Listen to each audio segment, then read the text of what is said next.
حمدا يليق بجلاله وكماله سبحانه وتعالى له الحمد في الأولى والآخرة وهو على كل شيء قدير.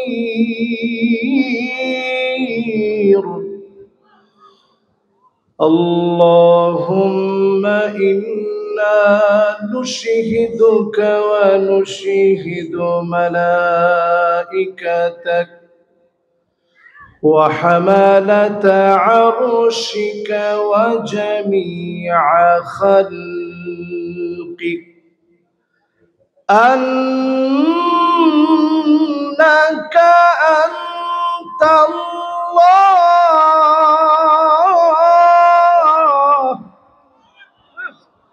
لا إله إلا أنت فهو الواحد الأحد الفرد الصمد الذي لم يلد ولم يولد ولم يكن له كفوا أحد. ونشهد أن سيدنا وسندنا وحبيبنا محمد صلى الله عليه وعلى آله وأصحابه وبارك وسلم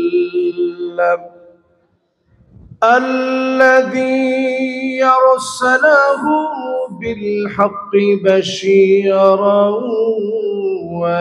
ونذيرا وداعيا إلى الله بإذنه وسراجا منيرا. فقد قال الله تعالى في كلامه المجيد وفي فرقانه الحميد সকলে পড়ে আউযু বিল্লাহি মিনাশ শাইতানির রাজীম বিসমিল্লাহির রাহমানির রাহিম فكيف إذا جئنا من كل أمة بشهيد وجئنا بك على هؤلاء شهيدا. صدق الله العظيم وصدق رسوله النبي الكريم وقال تعالى في شان حبيبه مخبرا وآمرا إن الله وملائكته يصلون على النبي يا أيها الذين آمنوا صلوا عليه وسلموا تسليما اللهم صل على مولانا محمد وعلى آله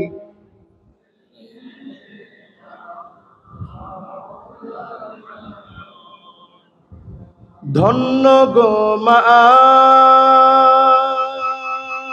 আমেনা ধন্য আপনার জিন্দেগি আপনার উদরে জন্ম নিলেন দুজাহানের প্রাণের নবী আল্লাহুম্মা সাল্লি আলা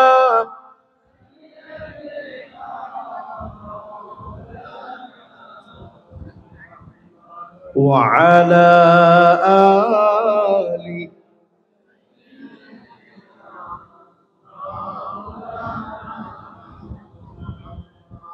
بلغ العلا بكماله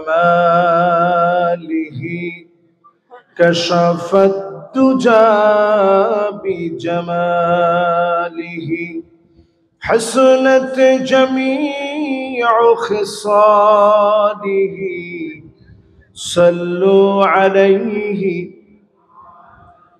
اگر نہ ہوتی یہ پھول کہ بلبل کا ترنم بھی نہ ہو چمن دہار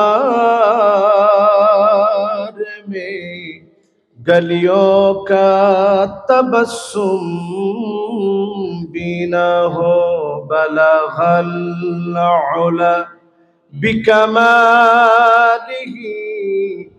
کشف الدجى بجماله حسنت جميع خصاله صلوا عليه আজকের এই মোবারক শাহবাগ মানব কল্যাণ সংস্থার উদ্যোগে আয়োজিত সিরাত মাহফিল 2024 মোবারক আজকের এই সিয়ারাতুন নবী সাল্লাল্লাহু আলাইহি ওয়াসাল্লাম মাহফিলের সম্মানিত প্রধান অতিথি জননন্দিত জননেতা জনাব মোহাম্মদ নুরুল ইসলাম বুলবুল সাহেব আতালাল্লাহু উমরাহু ওয়া বারাকাল্লাহু ফি হায়াতিহি চেয়ারম্যান মারুফ ফাউন্ডেশন ঢাকা আমরা ওনার জন্য দিল থেকে দোয়া করি আল্লাহ রাব্বুল আলামিন সিহহা ওয়াল আফিয়াতের সাথে এই জনপদের মানুষের খিদমতের জন্য আল্লাহ রাব্বুল আলামিন যেন কবুল আর মঞ্জুর করেন পড়েন আমিন আজকের এই মোবারক আয়োজনের সম্মানিত হাদারাত মেহমান বৃন্দ যিনি অত্র মাহফিলের সম্মানিত সভাপতি কাবিলুল ইহতিরাম ওয়াজিবুল ইহতিরাম জনাব আহসান হাবিব সাহেব ওনার জন্য আমরা দিল থেকে দোয়া করি আজকের এই মোবারক আয়োজন থেকে আল্লাহ রাব্বুল আলামিন দিনের বুঝ নিয়ে যেন আমরা বাড়িতে যেতে পারি আল্লাহ রাব্বুল আলামিন আমার ভাই সহ সকলকে যেন হায়াতে তাইয়্যিবা দান করেন পড়েন আমিন উপবিষ্ট আছেন বিভিন্ন দায়িত্বশীল বৃন্দ সম্মানিত হাদারাত উপস্থিতি সাংবাদিক ভাইরা মুরব্বিয়ান আযম ফুদালা কুরামা আইম্মা যতজন আলেম আজকের এই মাহফিলকে ধন্য করলেন তারুণ্যের উচ্ছ্বাস দিক দিগন্তের দিকপাল তরুণ প্রজন্মের আমার তরুণ ভাইরা এই মুহূর্তে পর্দার অন্ত আড়ালে শ্রবণরতা হয়ে শুনছে আমার মা এবং বোনেরা মাইকের আওয়াজ যে পর্যন্ত যাচ্ছে আরেকটা বার আমরা নিবেদন করছি উহাইয়িকুম বিতাহিয়্যাতিল ইসলাম, আসসালামু আলাইকুম ওয়া রাহমাতুল্লাহি ওয়া বারাকাতুহু।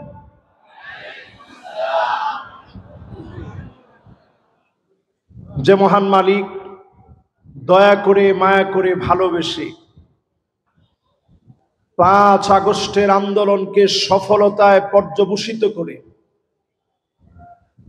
আজকের এই মোবারক আয়োজনে আসার, বসার, বলার, শোনার মতো তৌফিক দান করলেন, কৃপণতা লাজুকতা পরিহার করে খুশি মনে আনন্দ চিত্তে শুকর গুজারি আদায় করি।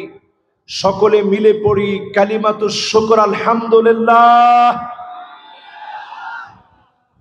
আমার মনে হয় এখনো কিন্তু সবাই বলেননি, শুধু ইয়ং জেনারেশন যারা এই বিপ্লবে সবচেয়ে বেশি অগ্রগামী ভূমিকা রেখেছেন, এইরকম তাগড়া যুবক যাদের বয়স 30-এর নিচে, তোমরা একটু হিম্মত নিয়ে আওয়াজ করে বলো তো আলহামদুলিল্লাহ।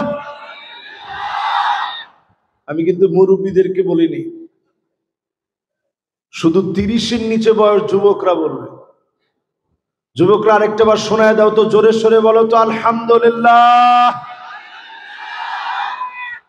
এবার দেখি মাহফিলে মুরব্বী আসছে কিনা। মুরব্বী যারা আছেন এই মাহফিলে, সম্মানিত সিনিয়র সিটিজেন যারা, আপনি একটু আওয়াজ করে 30-এর উপরে বয়স হয়ে গেছে আমার পরম শ্রদ্ধেয় যারা, সবাই মিলে হিম্মত নিয়ে বলেন তো আলহামদুলিল্লাহ। মাশাআল্লাহ। আমার মনে হয় যারা মুরব্বী আছেন তারা এগিয়ে আছেন, কিন্তু এমনটা তো হওয়ার কথা ছিল না। সবাই মিলে এবার প্রশংসার আওয়াজ দারাজ করে দিয়ে বলি আলহামদুলিল্লাহ। আপনাদের কাছে কেমন লাগতেছে জানি না, তবে আমার কাছে স্বপ্নের মতো মনে হচ্ছে এই জায়গায় আমাদের মাহফিল হবে, এটা আমরা স্বপ্নেও দেখি নাই। জি, আপনারা একটু জোরে সোরে বলেন সবাই। আমরা স্বপ্ন দেখতে পারিনি। এই জায়গা থেকে স্লোগান উঠেছিল, আলেমদেরকে নিশ্চিহ্ন করে দেওয়ার ষড়যন্ত্র হচ্ছিল, সেই ষড়যন্ত্র আল্লাহ ধূলিসাৎ করে দিয়ে জালেমদেরকে পালায় যেতে বাধ্য করেছে। ঠিক কিনা বল?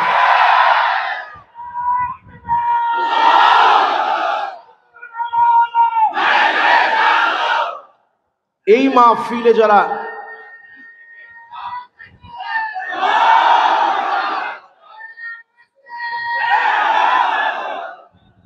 মাশাআল্লাহ, এই মাহফিলে যারা আমরা বসলাম, মাহফিলে সিয়ারাতুন নবী সাল্লাল্লাহু আলাইহি ওয়াসাল্লাম উপলক্ষে আজকে কথা শোনাবো ইনশাআল্লাহ। নবীজির পুরা জীবনীটাই ছিল একটা বিপ্লবী জীবন। জোরে কোন আল্লাহু আকবার। এই জীবনী নিয়ে আজকে আমরা কথা বলবো। স্বপ্নের মতো একটা পরিবেশে আমরা বসতে পেরেছি। আরেকটা বার আকাশ বাতাস প্রকম্পিত করে মালিকের জন্য সকলে মিলে পড়ি আলহামদুলিল্লাহ। আল্লাহর হাবিবের সাথ করেন, আউয়ালু মান ইউদআ ইলাল জান্নাল হামিদুন। আল্লাহর জান্নাতের ভিতরে প্রথম কাতারে কিছু লোকদেরকে মালিক ডাকবেন, আল্লাযীনা ইয়াহমাদুনাল্লাহ ফিস সাররাই ওয়াদ দাররা। সুখে দুঃখে কষ্টে আনন্দে জীবনের বাঁকে বাঁকে যারা প্রশংসা করেছে, তাদেরকে যিনি ডেকে ডেকে জান্নাতের প্রথম কাতারে দাঁড় করায় দিবেন তিনি কে? এবার আমি আপনাদেরকে আবার একটাবার প্রশ্ন করি, সুখে দুঃখে প্রশংসা লাগবে কার? কষ্টে কার? জেলখানায় কার? হাতে হ্যান্ডকাপ পরানো হলে কার? এমনকি যদি পায়ের ভিতরে বেড়ি লাগায় তখনও কার? ফাঁসির মঞ্চে গেলেও কার? আমরা দেখেছি এই বাংলাদেশের বুকে ফাঁসির মঞ্চে না হয়েছে, হাসতে হাসতে গিয়েছে, এমন গোলামদেরকে ডেকে ডেকে যিনি জান্নাতের প্রথম কাতারে দাঁড় করায় দিবেন তিনি কে? হাদিস অনুযায়ী এটা আমাদের প্রত্যাশা। এই প্রত্যাশাটুকু আমরা করছি, যারা সুখে দুঃখে প্রশংসা করবে আল্লাহর জান্নাতের প্রথম কাতার তাদের জন্য আল্লাহ বরাদ্দ করে দিবেন। জোরে করে আল্লাহু আকবার।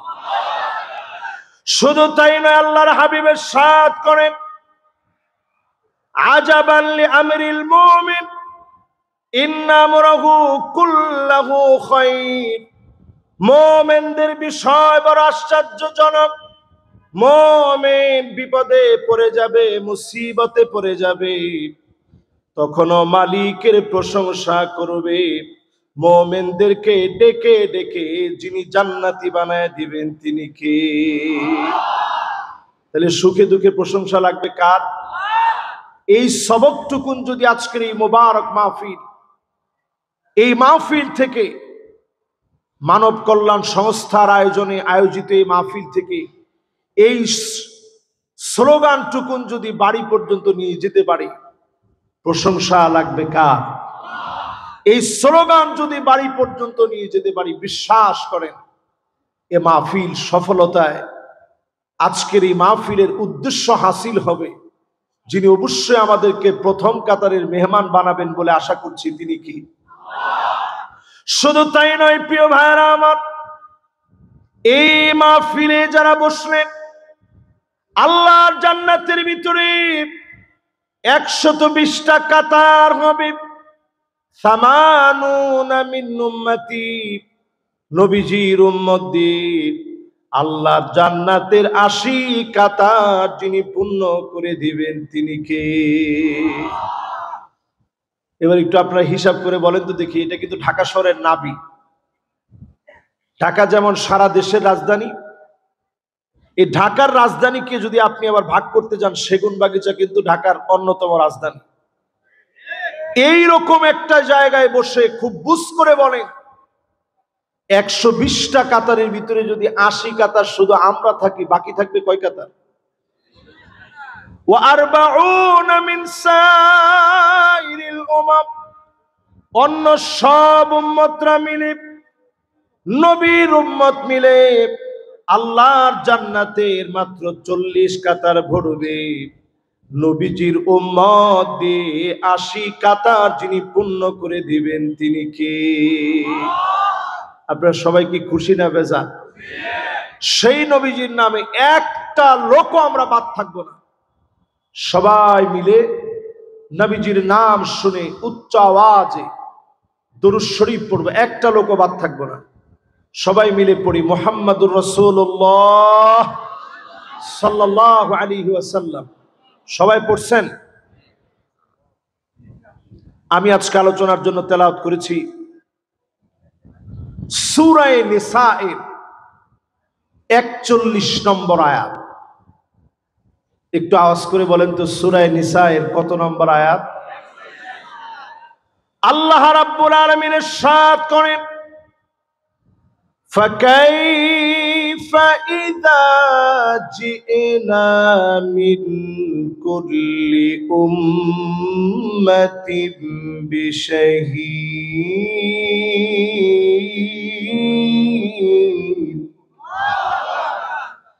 সেদিন সব নবীদেরকে উম্মতের ব্যাপারে আল্লাহ জিজ্ঞাসা করবে, আপনার উম্মত কোন পথে গিয়েছে, আপনার উম্মত কোন পথে হেঁটেছে। ওয়াজিনা বিকা আলা হাউলাই শাহীদা, আপনার উম্মতের ব্যাপারে নবী আপনাকে জিজ্ঞাসা করা হবে। এই আয়াত যখন নাজিল হয়েছে, নবীজির দুইটা চোখ দিয়ে পানি বের হয়ে পড়তেছে, গাল ভিজে যাচ্ছে, দাড়ি পর্যন্ত ভিজে গিয়েছে। এত পরিমাণ নবীজি কাঁদলেন, শুধুমাত্র আমার আপনার জন্যে নবীর চোখের পানিগুলো গড়িয়ে গড়িয়ে পড়েছে। অন্য কোনো কারণে নবীজি কাঁদে নাই, আমার আপনার জন্য কেঁদেছে। কারণ আমরা উম্মত হব ঠিক, নামে উম্মত হব।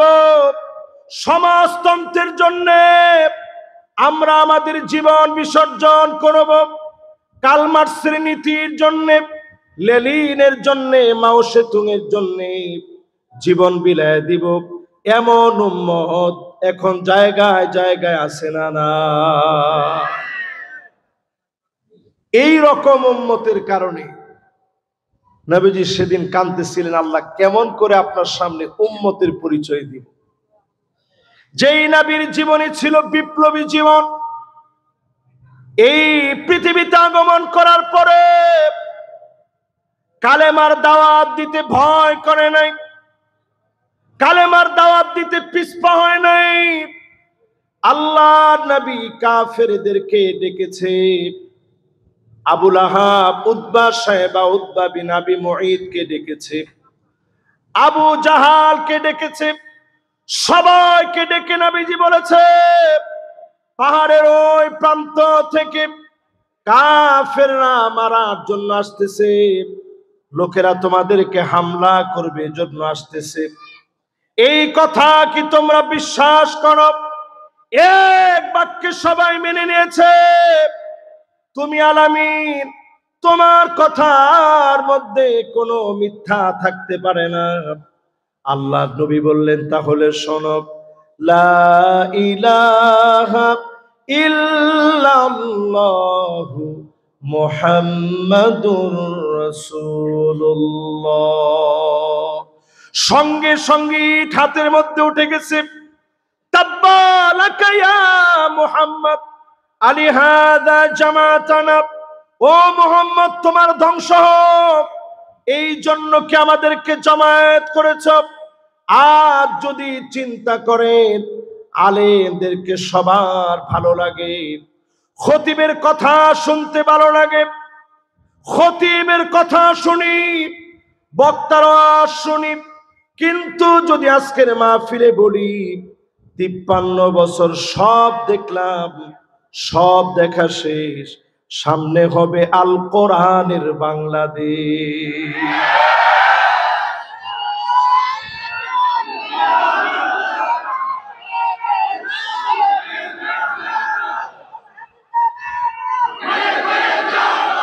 একটু সংশোধন করে দিই, একটু সংশোধন করে দিই।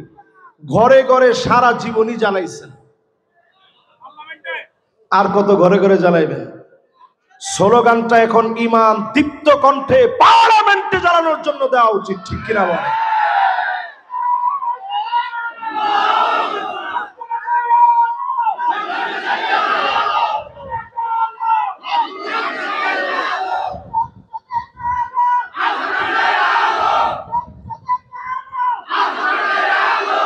মাশাআল্লাহ, মাশাআল্লাহ।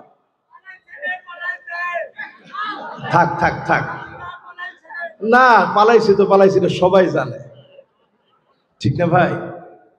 আপনি আপনি একটু চিন্তা করতে পারেন, তারা এইভাবে পালাবে, এটা আমরা বহু আগ থেকে বলছি, 1 মিনিটের জন্য আমরা পালাই নাই, ঠিক কিনা বল? এই মাহফিলে যারা বসছেন, আমাকে দেয়া হয়েছে রসুলের বিপ্লবী জীবনী। রসুলের বিপ্লব যদি আপনাদেরকে একটা একটা করে বলি, এই কথাগুলো শুনে হজম করে বাড়ি যাওয়া লাগবে, ঠিক কিনা বলেন? আল্লাহ রাব্বুল আলামিন নবীকে পাঠায় দিলেন, এমনে পাঠান নাই, বিপ্লব করার জন্য পাঠালেন। আল্লাহ রাব্বুল আলামিন নবীজিকে পরিষ্কার জানায় দিলেন, ওয়া আনিহকুম বাইনাহুম বিমা আনজালাল্লাহ।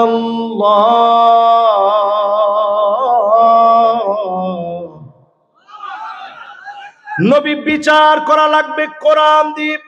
এই মাহফিলে পরিষ্কার বলেন, বিচার করা লাগবে কি দিয়ে? আমাদের দেশে কি কোরআন দিয়ে বিচার চলে? নাও তো সবাই বললেন না চলে। একটু আওয়াজ করে হিম্মত নিয়ে বলেন চলে। এই কথা কি আমার কথা না কোরআনের কথা? সূরা মায়েদা 49 নং আয়াত, এখন খুলেন মোবাইলে, আল্লাহ পরিষ্কার বলতেছেন, নবী বিচার করতে হবে কোরআন দিয়ে। এই কোরআনের বিচার ইস্টাবলিশ করার জন্য আল্লাহর নবীর হেলমেট মাথার ভিতরে গেঁথে গিয়েছে। ফাতেমা রাদিয়াল্লাহু তাআলা আনহা এসে মাথা থেকে হেলমেট যখন খুলেছে, নবীজির রক্ত এমন ভাবে পড়তেছিল, ফিনকি দিয়ে রক্ত পড়তেছে, চাটায় পুড়ে লাগায় দেওয়া হয়েছে, রক্ত বন্ধ হয়ে গেছে। আল্লাহ নবী, বিশ্ব নবী রক্ত ঝরিয়ে প্রমাণ করে দিলেন এই দিনের বিজয়ের জন্য জীবন রক্ত সব আল্লাহর রাহে দেওয়া লাগে, ঠিক কিনা বলে। এরপরে আল্লাহ রাব্বুল আলামিন 2 নম্বরে জানায় দিলেন, ওয়ালা তাত্তাবি' আহওয়াহুম, মন গড়া কোনো বিচার চলবে না। আমার দেশের প্রত্যেকটা বিচারকরা মন গড়া বিচার করে, যা ইচ্ছা তাই বিচার করেছে, ঠিক কিনা বলে। আমি 2-1টা উদাহরণ দিই। এই যে আজকে আমরা মাহফিলে কথা বলতেছি, আমাদের মনটা এখনো হাহাকার করে কোরআনের পাখি আল্লামা শহীদ দেলোয়ার হোসেন সাইদি রহমতুল্লাহ আলাইহির জন্য। ওনাকে যারা রাজাকার বলেছে, আমরা নিশ্চিত দেখেছি আল্লামার বিরুদ্ধে রাজাকার বলাই গালি, রাজাকার বলে যারা আঙ্গুল তুলেছে, রাজাকার শব্দের কারণে পালায় যেতে তারা বাধ্য হয়েছে, ঠিক কিনা বলে। অন্য কোনো শব্দ না, শুধু রাজাকার বলতে বলতে জিহ্বাটা বড় হয়ে গেছিল। এই জিহ্বা বড় হতে হতে গোটা জাতির মানুষকে তারা রাজাকার বলে ফেলছে, ঠিক কিনা বলে। আমি তখন উমরায় ছিলাম, আমার নিজের চোখে তখন আমি দেখেছি মানুষ যে প্রিয় আল্লামারে কি পরিমাণ ভালোবাসে।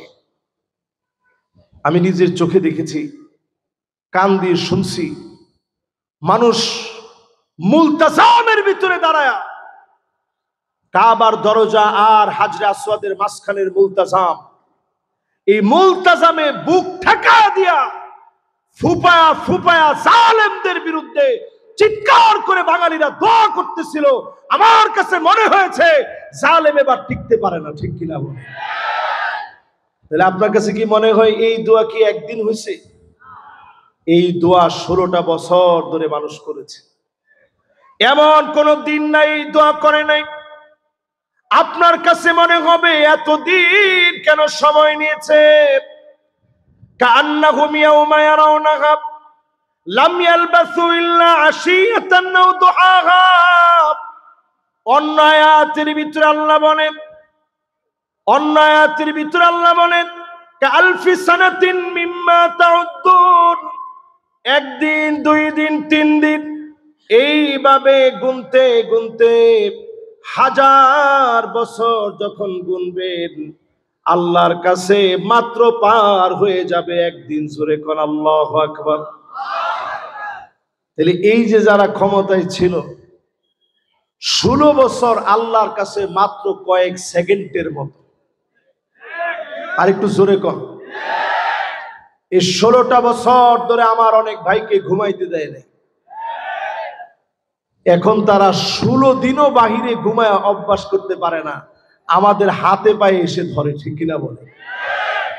আল্লাহ পাক বুঝায় দিলেন তিলকাল আইয়ামু নুদাবিলুহা বাইনান নাস, দিন আমি আল্লাহ, সময় আমি আল্লাহ ভাগ ভাগ করে দেই। জালেমদেরকে যিনি অবশ্যই পাকড়াও করেন তিনি কি? এবার বলেন, মন গড়া বিচারের পক্ষে কি এখন আপনারা আছেন? মন গড়া বিচার করেছিল বিচারপতি মানিক। আরেকটু আস্তে কন। কলা পাতার মধ্যে গিয়ে শুইছে, সেখানেও আরামে শুইতে পারে নাই। ওইখান থেকে তার গলার ভিতরে গামছা লাগায়া টানতেছে আর বলতেছে তুই মানিক কেনা। পরে মানিককে নিজে বিচারপতির কথা ভুলে গিয়ে বলতেছে হ্যাঁ আমি মানিক কেন, ঠিক কিনা বলেন। আমাদের সিলেটের ভাইয়েরা আতিথিয়তায় কখনো কমতি করে না, মোটামুটি যদ্দূর আতিথেয়তা লাগে মানিককাকে সম্মানজনক ভাবে আতিথেয়তা দেওয়া হয়েছে, ঠিক কিনা বলে? আমি বেশি বলি নাই তো? এ মাহফিল একটু হিসাব মিলিয়ে নেন। মন গড়া বিচারের কোন স্থান মুসলমানদের জীবনে থাকতে পারে না। যদি আল্লাহর জমিনে দিন কায়েম না করেন, মন গড়া বিচার চলবে। যার সামনে দাঁড়ায় জবাবদিহি তার জন্য দাঁড়ায় যেতে হবে, তিনি কে? আমরা প্রায় সময় একটা কথা বলি, হুজুর কাজ আপনারা করে যান, আমরা সাথে আছি। এই মার্কা লোকজন আছে না নাই? আপনি যদি নামাজিদেরকে গিয়ে বলেন নামাজ পড়ে যান, আপনার সাথে আছি, নামাজের সব হবে না? আরে কি কয়? নামাজিদেরকে বললেন নামাজ পড়ে যান, সাথে আমরা আছি। নামাজ পড়ে গেলে সাথে আছেন বললে যেভাবে হক আদায় হবে না। এই জমিনে যারা দিন কায়েম করতে চান, সাথে আছি বলে দূরে থাকার সুযোগ থাকে না, ঠিক কিনা বলে? যতজন এই মাহফিলে বসলেন, আজ থেকে নিয়ত করে ফেলেন মন গড়া বিচারের বিরুদ্ধে কোরআনের বিচার এস্টাবলিশ করার জন্য দাঁড়াবেন। যদি নিয়ত করতে পারেন এই মাহফিল থেকে উঠার আগে নবীজির সিরাতের বড় অংশ কায়েমের জন্য আপনি সিদ্ধান্ত নিয়ে নিলেন, যিনি আপনাকে খুঁজে খুঁজে শাফাত করে ধন্য বানায় দিবেন, তিনি কে? নবীজির কবে এই যে আপনার উম্মত শাফাত করেন, শাফাত করবে, দলে দলে উম্মত হিসাবে পরিচয় দিয়ে জান্নাতি হবেন। জোরে করে আল্লাহু আকবার। প্রিয় ভাইরা আমার, 3 নম্বরে আল্লাহ রাব্বুল আলামিন বলেন, কথা কি আপনাদের মনে থাকবে সব? এই মাহফিল কিন্তু তথাকথিত কোনো মাহফিল না, গতানুগতিক কোনো মাহফিল না। এখানে একটি কথাও রেফারেন্সের বাহিরে আমরা ইনশাআল্লাহ এখানে বলবো না। রাজি আছেন তো ইনশাআল্লাহ? আমি কিন্তু কোরআন হাদিসের বাইরে একটা কথাও বলতেছি না। কেউ মনে করেন না যে হুজুর মন গড়া বলতেছি। তাহলে প্রথমে বললাম বিচার লাগবে কোরআনের। এই অর্ডার কার? জোরে কোন কার? নবীজিকে এই বিপ্লব সাধনের জন্য আল্লাহ পাঠাইছেন। 2 নম্বরে মন গড়া বিচার চলবে না। 3 নম্বরে আল্লাহ বলেন ওয়াহযারুহুম আইয়াফতিনুকা আম বা'দি মা আনজালাল্লাহু ইলাইক। নবী সতর্ক থাকা লাগবে, কাফেররা কিছু ঢুকায় যেন দিতে না পারে। আজকের এই সেগুন বাগিচা থেকে বলবো, আমাদেরও সতর্ক থাকা লাগবে। উপদেষ্টার নামে স্বৈরা সরকারের দূষর যেন উপদেষ্টা হতে না পারে, ঠিক কিনা বলে? পরিষ্কার সতর্ক থাকা লাগবে এই মাহফিল থেকে। যতজন আমরা বসছি, কোনোভাবে যেন আমাদের ভিতরে কোন রূপ আবার নতুন রূপে জালেম বসতে না পারে, এ ব্যাপারে পরিষ্কার সতর্ক থাকা লাগবে। ট্রান্সজেন্ডার, লেসবিয়ান, সমকামিতা সহ আল্লাহর জমিন ধ্বংস করার সিদ্ধান্ত এই মুসলমান বাংলার জমিনে বাস্তবায়ন হতে দেবে না, দেবে না, দেবে না। আমার সাথে কি আপনারা একমত? নতুন করে আমরা দেখতেছি মোস্তফা সরোয়ার ফারুকী নাম করা টাটকা একজন তাদের বন্ধুবর। তোমার ঠিক তো সবাই কয় না, কিন্তু তার সুন্দর চেহারা, একেবারে নিষ্পাপ চাহনি দেখলে মনে হয় তিনি মাদ্রাসা থেকে মাত্র বের হয়েছে। তিনি কিন্তু অনেক আগে মাদ্রাসায় পড়ছিল, কিন্তু অনেক আগে পড়ার পরে মাদ্রাসার পক্ষে তিনি কোনো কাজ করেননি। সারা জীবন ধরে যে কোনো রূপ তার চেহারার ভিতরে ভেসে উঠছে। আমরা দেখেছি নাটক দিয়ে, সাংস্কৃতিক আগ্রাসন চালায়া বারে বারে দাড়ি টুপি মাদ্রাসা ওরাদেরকে অপমান করেছে, ঠিক কিনা বলে? এজন্য আমরা পরিষ্কার আজকের মাহফিল থেকে বলি, মোস্তফা সরোয়ার ফারুকী সহ এই জাতীয় ব্যক্তিদেরকে আপনারা যেমন উপদেষ্টা বানাইছেন, আমরা আবার উপদেষ্টা থেকে নামায় দিতে আমরা কিন্তু সক্ষম, ঠিক কিনা বলে?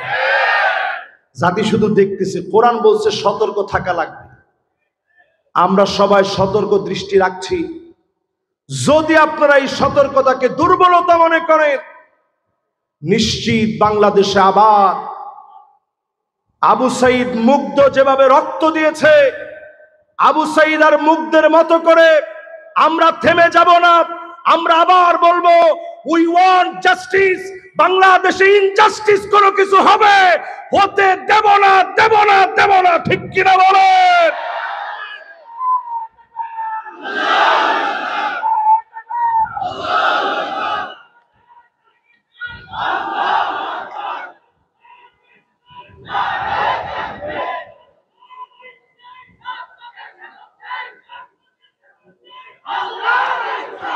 আমার মনে হয় শুধু সেগুন বাগিচা নয়, আজকে পুরা ঢাকা সিটি আল্লাহর নামের তাকবীরে প্রকম্পিত হচ্ছে, ঠিক কিনা বলে?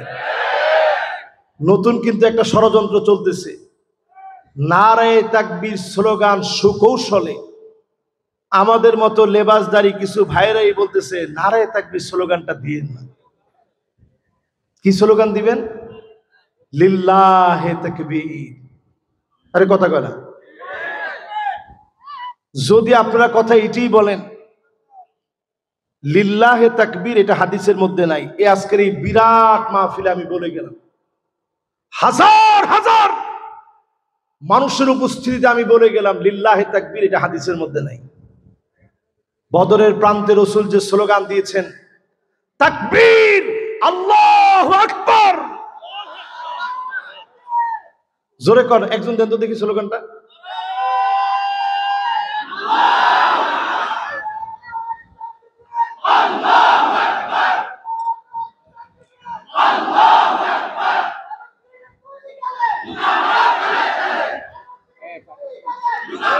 থাক, আমরা নাম নাই বলি, তার নামটা কিন্তু বক্তাদের মতো সুন্দর নাম, খুব সুন্দর নাম।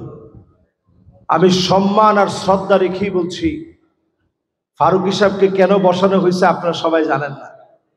আমরা কিন্তু আবার এটার খোঁজ খবর রাখি যতটুকুন পারি।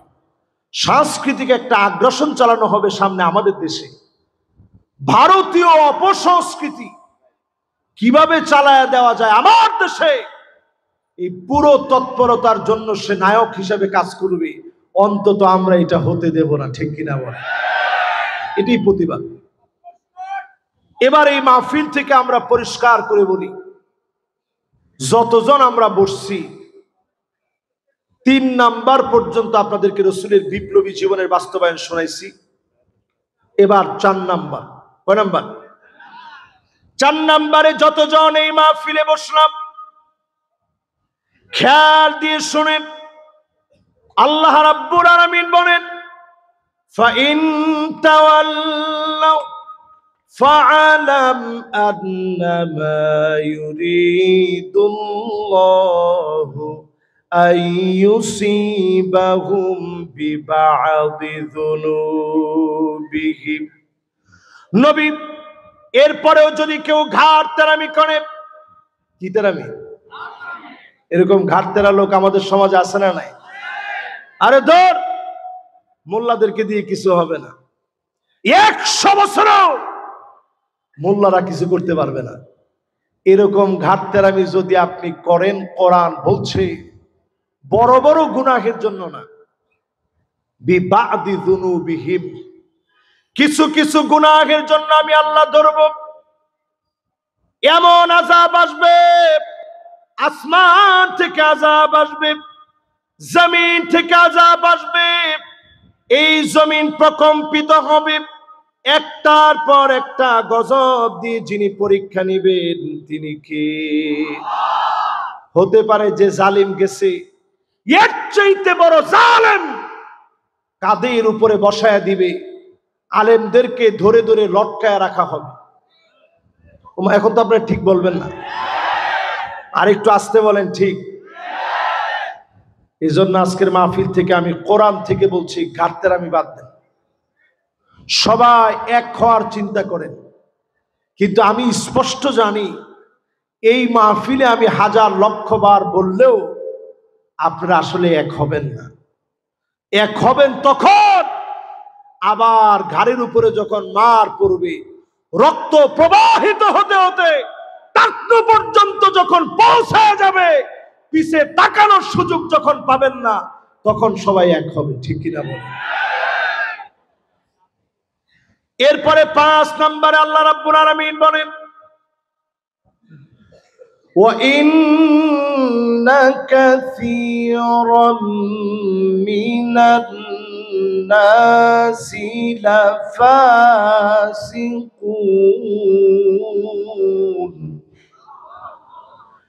নিশ্চয়ই নবী একজন আর দুইজন না, অধিকাংশ লোকেরা ফাসিক হবে, অধিকাংশ লোকেরা ফাসিক হবে। আল্লাহ বাদুন নাস বলেন নাই, নাফারুম মিনান নাস বলেন নাই। অধিকাংশ লোকেরা ফাসিক হবে, নামাজ পড়বে, রোজা রাখবে, দিন কায়েমের বিরোধিতা করবে, এমন লোক সারা বাংলাদেশে থাকলেও ঢাকার মধ্যে না। কি মনে হয় আছে? 92% মুসলমানের দেশে কোরআনটা এস্টাবলিশড হোক, অনেক মুসলমানের সন্তান এখনো আমরা চাইতে পারি না। তোমার জিটাও তো ঠিক করে কইলেন না, একটু হিম্মত নিয়ে বলেন আসলে কি ঠিক? তাইলে চিন্তা করেন, আল্লাহ কি আমাদেরকে মুমিন বলছে না ফাসিক বলছে? সবাই বলেন আর জোরে। এরপরে আল্লাহ রাব্বুল আলামিন 6 নম্বরে বলেন, আফা হুকমাল জাহিলিয়াতি ইয়াবহুন। নবী এত কিছুর পরে লোকেরা কি জাহিলিয়াতের দিকে চলে যাবে? জাহিলিয়াত মানে অন্ধকারের দিকে চলে যাওয়া, এমন অন্ধকার যেই অন্ধকার মুসলমানদের বিরুদ্ধে দাঁড়ায় যাবে, ইসলামের বিরুদ্ধে দাঁড়ায় যাবে, আয়না ঘর তৈরি করবে, নিরপরাধ মানুষকে ফাঁসি দিবে, এমন জাহিলিয়াতের পক্ষে নামদারি মুসলমানরা দাঁড়ায় যাবে। ঠিক কিনা বলেন? এখনো দেখবেন চায়ের দোকানে বসে অনেকে বলে আগেই ভালো ছিল। তোমার কথা কয় না? আগে কি ছিল? না, আগেই ভালো ছিল। আল্লাহর কোরআন বলছে এই নির্বোধ লোকগুলা পরিষ্কার জাহিলিয়াতের দিকে এখনো হাঁটতেছে। ঠিক কিনা বলে? আজকে থেকে ঘৃণা বলে এই মাহফিল থেকে বলি, যাদের হাতে ছাত্ররা শহীদ হলো, 5 মে বাংলাদেশের আলেমরা রক্তাক্ত হলো, ইসলামী আন্দোলনের সিপাহ সালাররা শহীদ হয়ে গেল, এই মানুষগুলোর মানুষ মনে করলে ঈমান থাকে না। ঠিক কিনা বলে?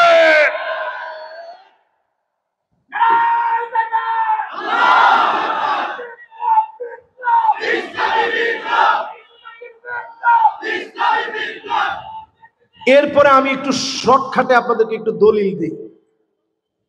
এই মানুষগুলার বিশ্বাস কেমন দেখেন। তারা প্রায় প্রায় বলছে আমরা জয় বাংলা বলতে বলতে মারা যাব। আরে কথা কয় না, কি বলতে বলতে? জয় বাংলা বলতে বলতে যদি আপনি মারা যান, আপনি এটাকে ধর্ম বানায় নিয়েছেন। রাজনীতি আমার ধর্ম না, রাজনীতি আমি আমার মুক্তির জন্য করব। ঠিক কিনা বলেন? যারা রাজনীতি করে দুনিয়ার জীবনে জিরো হয়েছে, সহিহ বুখারীর একটা হাদিস শুনাইলে আপনার মনটা ঠান্ডা হয়ে যাবে। আল্লাহ নবী বলেন, লা ইউকাল্লিমুহুমুল্লাহ ওয়া লা ইউযাক্কিহিম ওয়া লা ইয়ানজুরু ইলাইহিম। কিছু মানুষের দিকে আল্লাহ তাকাবেন না, কথা বলবেন না, দয়া দেখাবেন না। সেদিন যদি আল্লাহ দয়া না দেখান, আল্লাহ যদি সেদিন মায়া না দেখান, আমার মতো গুনাহগার নালায়েককে যদি আল্লাহ মাফ না করেন, সেদিন মাফ পাওয়ার মতো কোনো উপায় নাই। সেদিন আল্লাহ রাব্বুল আলামিন অসংখ্য লোকদেরকে বলবে, যাও তোমারে মাফ করে দিলাম। কিন্তু কিছু লোককে ধরে ফেলবে। রজুলুন বায়া রজুলান, নেতার কাছে গিয়ে বায়াত নিয়েছেন, উদ্দেশ্য হচ্ছে বাজার কমিটির সামান্য একটা পদ পাওয়া। এরকম লোক আছে না নাই? নেতার জন্য স্লোগান দিয়েছে, নেতা তোমার ভয় নাই। এই যে মাশাআল্লাহ, ট্রেনিং একটু একটু আস। পরে নেতার কানে কানে কয়েকদিন পরে গিয়ে বলছে, নেতা একটুখানি বাজার কমিটির যে পদটা ছিল, এই পদটা যদি আমার একটু দিতেন, সেগুন বাগিচার বাজার কমিটির পদ। তো নেতার সামনে সাথে সাথে বলছে, ধর বেটা, বাজার কমিটির পদ তো 6 লাখ টাকায় বিক্রি হয়েছে। কয় লাখ টাকায়? সাথে সাথে এখান থেকে গিয়ে স্লোগান পাল্টায় ফেলছে, নেতা তোর দরকার নাই, রাজপথে আমি নাই। এরকম লোক এখন আছে না নাই? এই রকম যারা ক্ষমতার জন্য রাজনীতি করে, ক্ষমতার জন্য যারা রাজনীতি করবে, এই মানুষগুলোর দিকে আল্লাহ তাকাবেন না, কথা বলবেন না, দয়া দেখাবেন না। আমরা শুধুমাত্র জমিনে দ্বীন কায়েমের জন্য কাজ করব। এই কাজ যখনই আপনি করবেন, সহিহ বুখারীর ভিতরে হাদিস আসছে, মানিক বাররাত কদামাহু ফি সাবিলিল্লাহ, পায়ের ভিতরে যদি দ্বীন কায়েমের জন্য ধুলি বালি লাগান, এই মাহফিল আসতে গিয়ে দ্বীন কায়েম করতে গিয়ে যে পরিমাণ ধুলি বালি আপনি লাগিয়েছেন, হারামাহুল্লাহু আলাইহিন নার, এমন মানুষের জন্য জাহান্নামের আগুন যিনি হারাম বানায়া দিবেন, তিনি কে? তাহলে দুনিয়ার জীবনে দল করবেন, বুকে হাত দিয়া কোন কার জন্য? ভালো করে হয় নাই, জোরে কোন কার জন্য? বুকটার মধ্যে হাত দিয়া কোন কার জন্য? অনেকের কাছে মনে খারাপ লাগতেছে, আমি যা বলতেছি আপনারা বুঝতেছেন তো? দুনিয়ার জীবনে দল করবেন কার জন্য? আপনি কোন দল করবেন সব করেন, কিন্তু আপনি একটু মনের প্রশ্ন করবেন, আমি কি বাজার কমিটির পদের জন্য করতেছি? মন যদি কয় যে না বেটা, বাজার কমিটি কেন, পাবলিক টয়লেটের পদের জন্য তুই দল করতেছিস, আপনি সাথে সাথে তওবা করবেন, এই দল আপনার নাজাতের দল হতে পারে। এরপরে আল্লাহ রাব্বুল আলামিন কোরআনুল কারীমে জানায় দিলেন, ওয়ামান আহসানু মিনাল্লাহি হুকমা, আল্লাহর হুকুমের চাইতে অতি সুন্দর তোমার কোন হুকুম হতে পারে না। সবচাইতে সেরা হুকুম, সুন্দরতম হুকুম যিনি কোরআনে দিয়েছেন, তিনি কে? এই কথার কি বিশ্বাস হয় আপনাদের? যদি বিশ্বাস হয়ে থাকে, আজ থেকে আর শুয়ে ঘুমায় থাকেন না।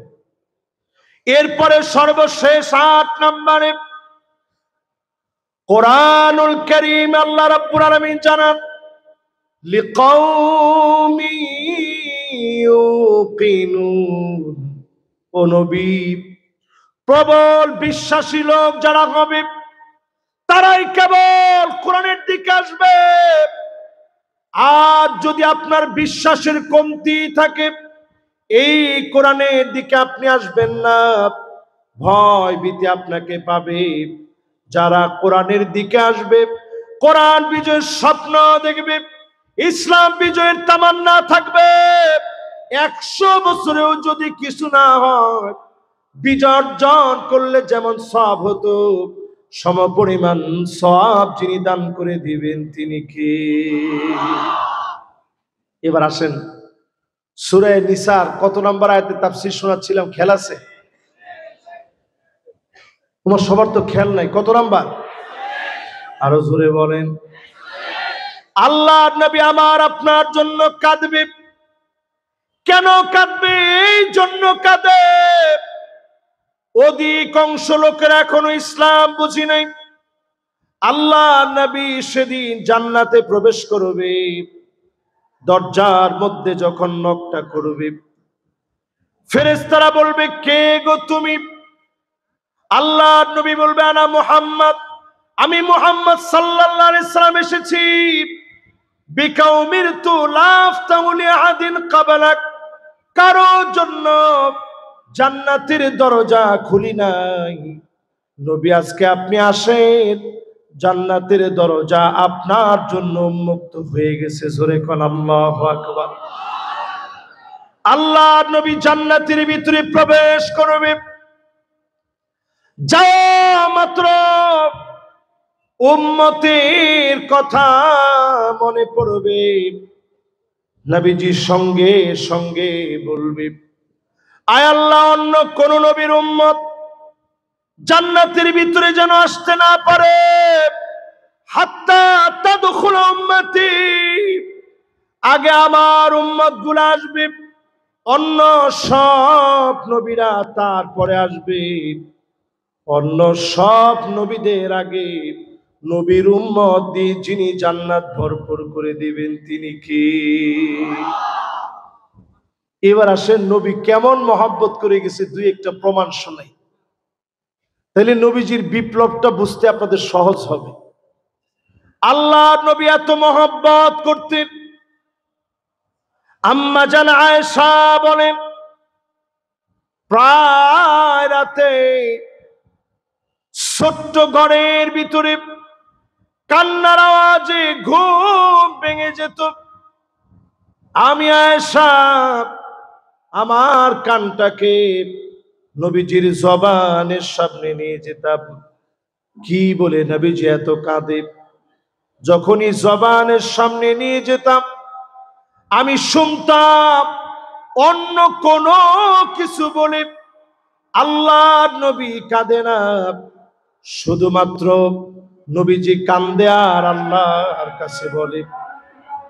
আল্লাহ রাব্বুল আলামিনের হাবিব ১৫০০ বছর আগে আমার আপনার জন্য এত মায়া করে গেছে, আজ মুসলমান ভুলে গেলাম নবীজি এত পরিমাণ মহব্বত করে গেছেন।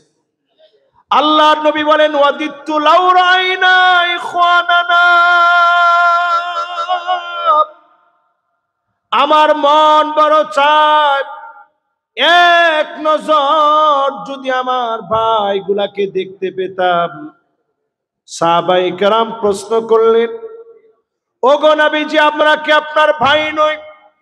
আল্লাহর নবী বলেন, না, তোমরা আমার ভাই নও, বাল আনতুম আসহাবি, তোমরা তো আমার সাহাবী। আমার ভাই হবে তারা যারা অনেক পরে আসবে। মান আমানা বি ওয়া লাম ইয়ারানি, জীবনে কোনোদিন দেখবে না, না দেখে যারা ঈমান আনবে, না দেখে যারা ঈমান আনবে তারা হবে নবীর ভাই। আল্লাহর নবী ভাই বলে আদর করে আমার আপনার মতো মুসলমানদেরকে ডেকেছেন, নবীর উম্মতদেরকে মনে করেছেন, আল্লাহ নবীর উম্মতদেরকে আদর করে মহব্বত করলেন। যেই নবী আদর করে মহব্বত করে আমার আপনার জন্য কেঁদেছেন, নবীর উম্মত হতে পারলে আল্লাহর নবী চিনে চিনে শাফাত করবেন, যিনি ধন্য বানায়া দিবেন তিনি কে?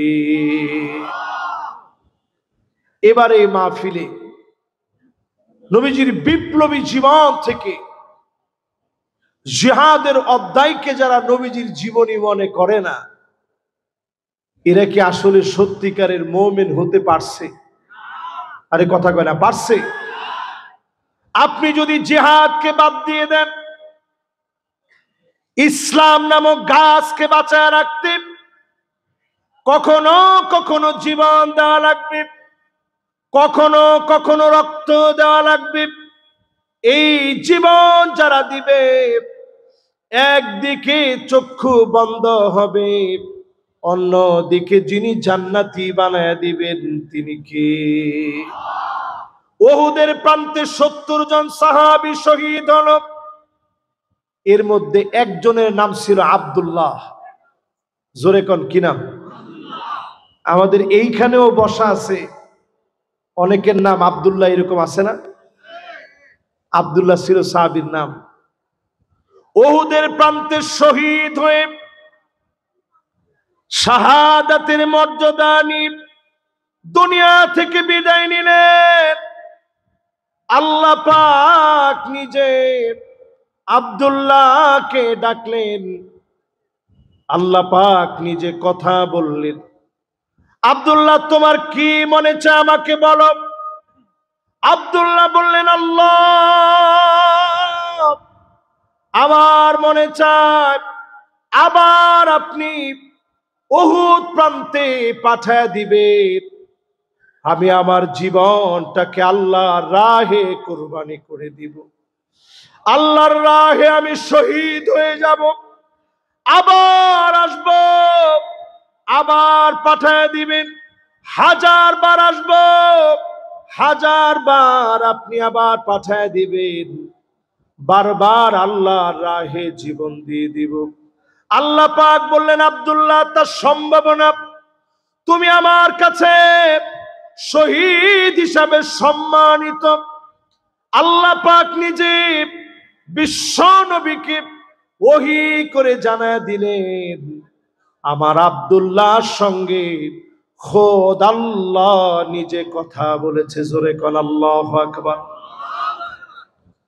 নবীজি যখন শুনল এই কথা, নবীজির সঙ্গে সঙ্গে আর দেরি করে নাই, জাবেরকে ডাকছে। আব্দুল্লাহ রাদিয়াল্লাহু তাআলা আনহুর সন্তান, আপনারা নিশ্চয়ই জানেন, জাবের বিন আব্দুল্লাহ। জাবেরকে আল্লাহর হাবিব ডাকলেন, জাবের রে, তোমার আব্বার দাম আল্লাহর কাছে এত বেড়ে গেছে, তোমার আব্বার দাম আল্লাহর কাছে এত পরিমাণ বৃদ্ধি পেয়েছে, স্বয়ং আল্লাহ রাব্বুল আলামিন তোমার আব্বার সঙ্গে কথা বলেছে। হযরতে জাবের নবীজির সামনে দাঁড়ায় কেঁদে ফেলছেন। নবী, আমার আব্বার সঙ্গে আল্লাহ কথা বলছে, আমার আব্বা জীবনটা আল্লাহর রাহে কুরবানি করে দিছে, শহীদ হয়ে গেছে, আল্লাহ এত দাম দিয়েছে আমার আব্বাকে, আব্দুল্লাহ রাদিয়াল্লাহু তাআলা আনহুকে এত দাম দিয়েছে। আল্লাহর নবী বললেন, জাবের রে, আমি তোমার জন্য কি করতে পারি? হযরত জাবের বললেন, ওগো নবীজি, আব্বা চলে গেছে, অনেক পাওনাদার রেখে গিয়েছে, কেমনে পরিশোধ করব জানি না। আল্লাহর নবী বললেন, ঘরে কি কিছু আছে? সামান্য খেজুর ছাড়া কিছু নাই। নবীজি বললেন, যাও খেজুর নিয়ে আসো, আর পাওনাদারদেরকে ডাকো। একজন একজন করে পাওনাদার নবীজি ডাকলেন। বিসমিল্লাহ বলে নবীজি ফু দিয়ে পাওনাদার একজন একজন করে বিদায় করতেছিলেন। একজন একজন বিদায় করতে করতে সামান্য খেজুরের বরকতে সব পাওনাদার আল্লাহ নবী নিজ হাতে খেজুর মেপে মেপে দিলেন। অবশিষ্ট খেজুর হযরতে জাবেরের ঘরে চলে গেছে। এরপরেও খেজুর শেষ হয় নাই। জোরে বলেন আল্লাহু আকবার। শহীদরা আল্লাহর কাছে এত দাম। আল্লাহর নবী বারবার সাহাবায়ে কেরামদেরকে হাদিস শুনে উজ্জীবিত করলেন, মান আরাদা শাহাদাতা বিসিদকি বাল্লাগাহুল্লাহু মানাজিলাশ শুহাদা ওয়া ইন মাতা আলা ফিরাশিহি। মন থেকে যদি শাহাদাত কামনা করেন, এই জমিনে দিন কায়েমের সিদ্ধান্ত যদি নেন, আপনি যদি বিছানায় শুয়ে মারা যান, যিনি শহীদ বানায়া দিবেন তিনি কে?